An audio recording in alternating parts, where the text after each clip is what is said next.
नाना गुरु, इनको कब समझ में आएगा कि हमारे पत्नी है।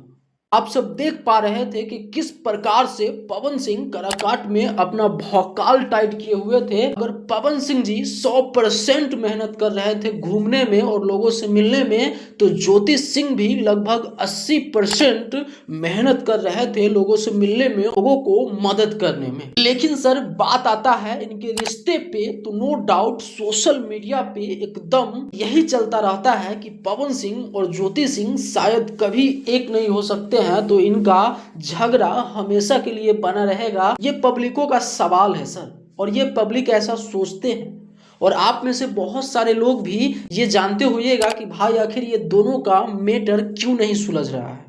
क्योंकि ज्योति सिंह ना अपना जो पत्नी का एक धर्म होता है, पत्नी का जो एक कर्तव्य होता है, वो ज्योति सिंह अभी साफ साफ दिखा रही है और चुनाव के समय भी दिखाई थी।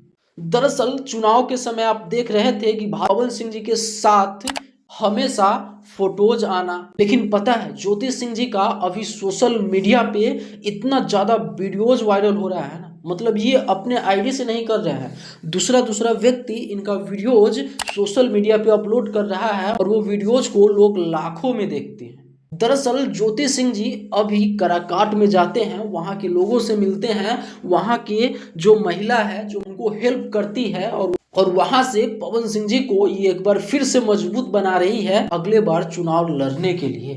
वाकई में इस शख्स को मानना होगा कि भाई लोग कितना बुरा भला कहे, लेकिन जो एक पत्नी को करना चाहिए वो साफ साफ ये ज्योति सिंह कर रही है। और ये बात शायद पवन सिंह जी को कब समझ में आएगा, लेकिन आप लोग क्या समझ रहे हैं नीचे कमेंट बॉक्स में जरूर बताइएगा। फिर मिलते हैं कोई अगले बड़ा वीडियो के साथ, तब तक के लिए आप इस वीडियो को शेयर कर दीजिए। मैं सोनू, आप सभी को नमस्कार।